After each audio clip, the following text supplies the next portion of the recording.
that if you can call yourself a priest of any kind, or a high priest as the Pope is, then you don't have to answer any questions about the rape and torture of children. That would be a grotesque situation, but it wouldn't it?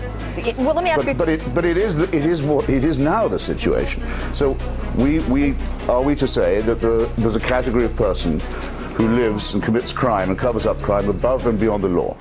Meanwhile, two prominent names are seeking to put the Pope on trial for crimes against humanity. Author Richard Dawkins and author and journalist Christopher Hitchens are working with British lawyers to see if the Pope can actually be arrested during a visit to Britain in September. Christopher joins me now with more on this. Thanks for joining us again.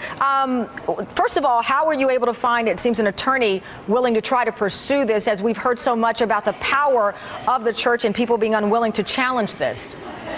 Well, there's a very famous human rights counsel in London called Jeff Robertson, who's written a number of books on universal jurisdiction, who knows very well about the International Criminal Court, and who thinks that the Vatican can't claim sovereign immunity as a state, which is what the Church has already said in advance. The Church obviously knows it's in danger here, because it's already prepared a defense strategy of saying, no, the Pope is a head of state. We're going to challenge that too. And they made that declaration a couple of weeks right in the heart of the Holy Week, pointing out that the Pope would have immunity. But what does this lawyer say, Christopher? What would they use evidence, perhaps some of these memos that have been leaked out? What would be the fuel for the fire? Go ahead. What we have is very plain evidence, some of it with the Pope's own signature on it, as well as what you might call his fingerprints, of a very long-standing agreement between senior members of the Church to obstruct justice, excuse me, and to cover up a particularly revolting felony.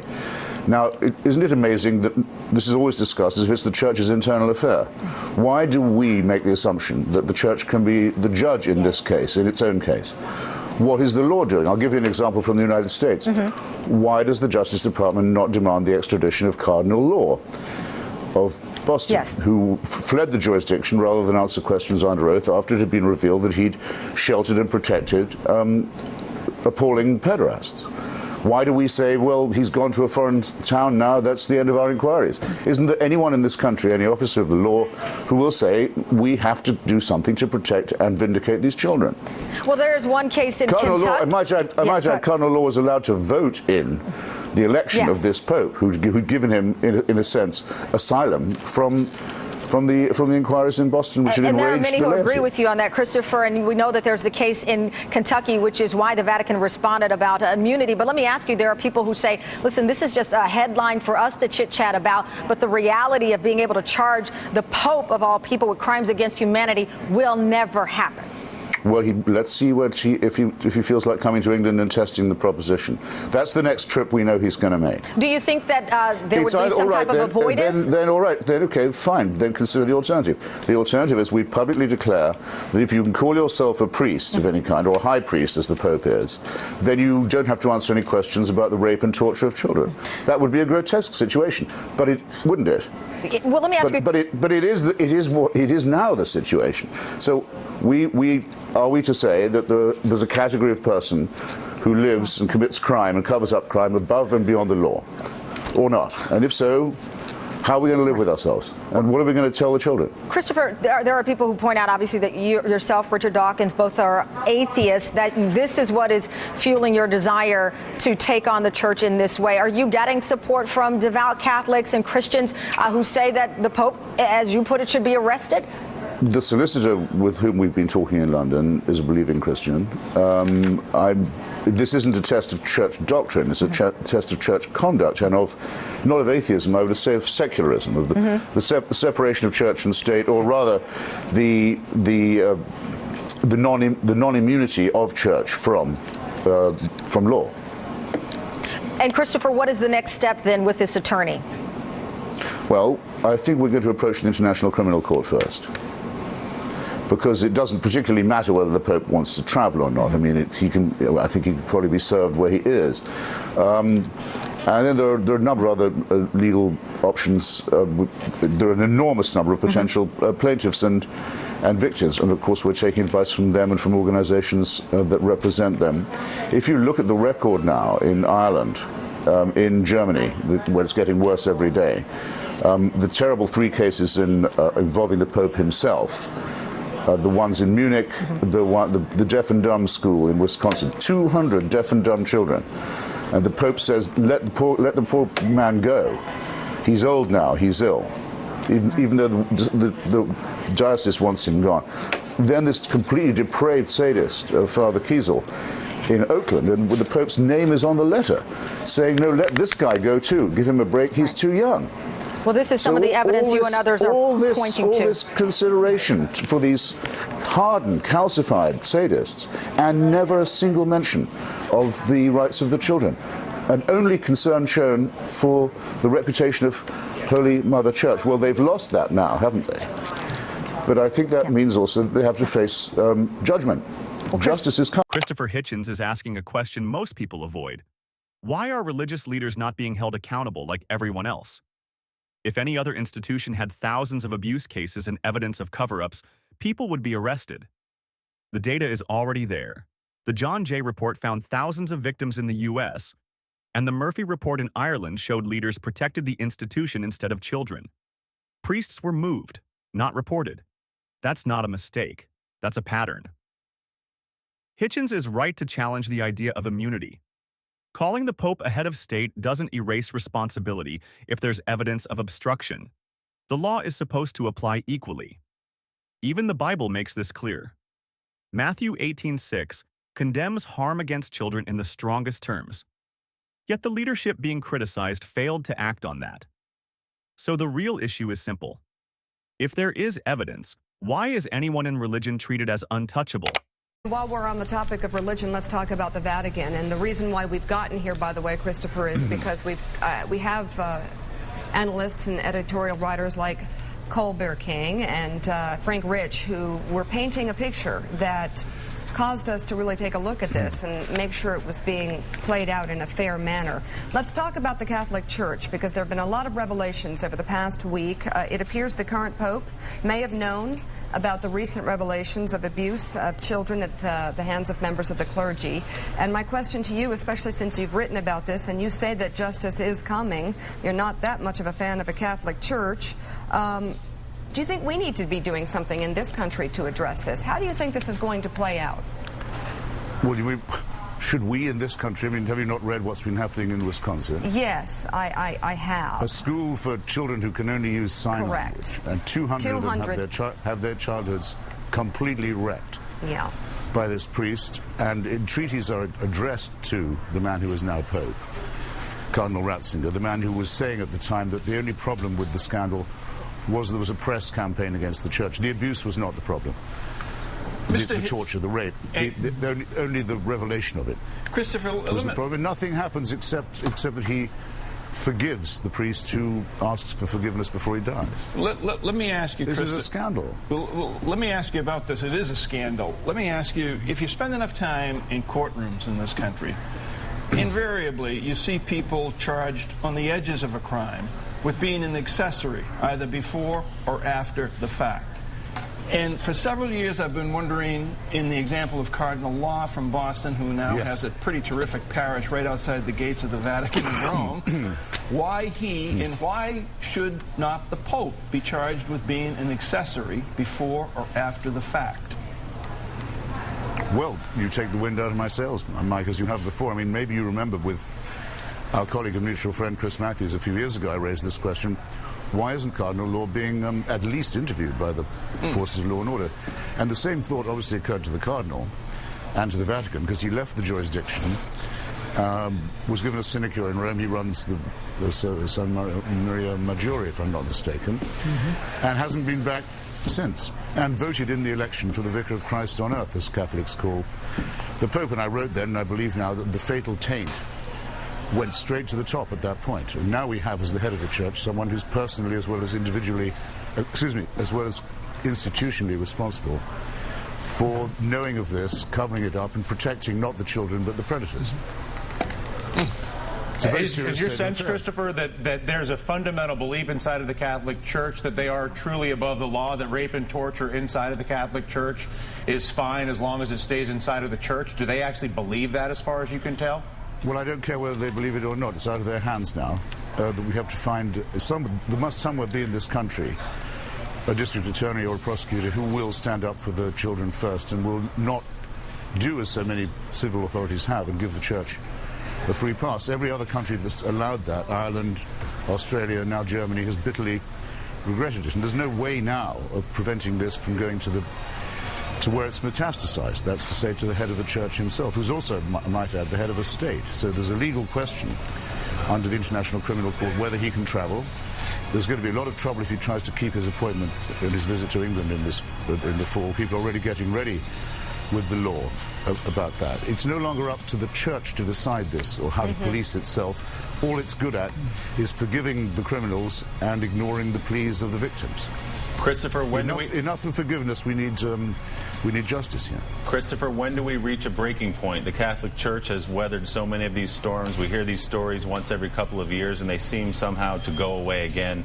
What's the breaking point for the church? The breaking point just came when it became obvious from reports from Munich and reports from Wisconsin and reports now from Verona in Italy that the man who is now calling himself the Pope was the person individually responsible for the cover-up. Christopher, he was also the first to really address it in a internationally televised apology and to really talk about it. The first Pope ever, I'm just saying.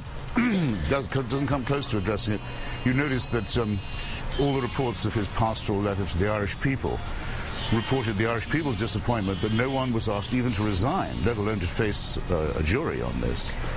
And they wondered, well, why does the Pope not ask for anyone to lose their job at least as a result of these atrocities? The answer is, if he does that, he's calling for his own impeachment. That's right. Because if there are legal consequences, or if you can lose your job for knowing this and covering it up, then he's the first in line for it.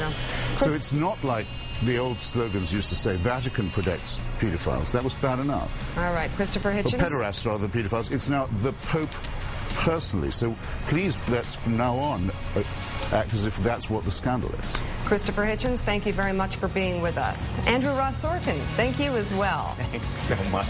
Now Hitchens goes even further. He's not just talking about abuse, he's talking about legal responsibility at the top. He brings up real cases, like the Wisconsin School for Deaf Children, where around 200 victims were abused, and appeals were sent up the chain to Cardinal Ratzinger.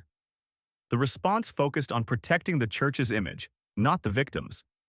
He also points to Cardinal Bernard Law in Boston, who resigned after the scandal and then moved to the Vatican instead of facing legal consequences. That's not accountability, that's protection. Hitchens frames this clearly. In any normal court, people connected to a crime can be charged as accessories before or after the fact.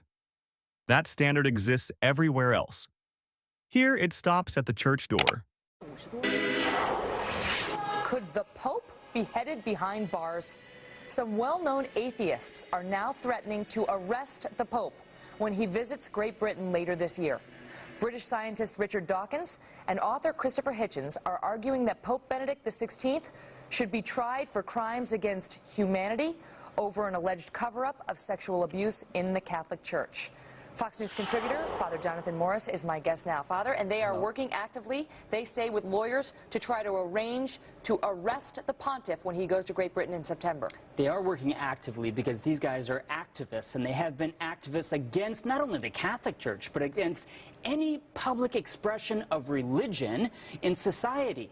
These guys are not only against the Catholic Church, they're against religion. And I have no problem, Megyn, criticizing Catholic Church management when the facts show that they should be criticized. No problem. Is this such a case? You know what? There has been mismanagement, no doubt. But let me tell you, in 2002 in the United States, when all of the revelations of sex abuse came up, you know what's been put in place now? Someone like me, if there's an credible accusation of sexual abuse, the priest is immediately removed from ministry. The police are immediately informed. And beyond that, if I want to travel to some city to give a talk, my bishop has to inform the bishop there that I'm a priest in good standing with a criminal background check.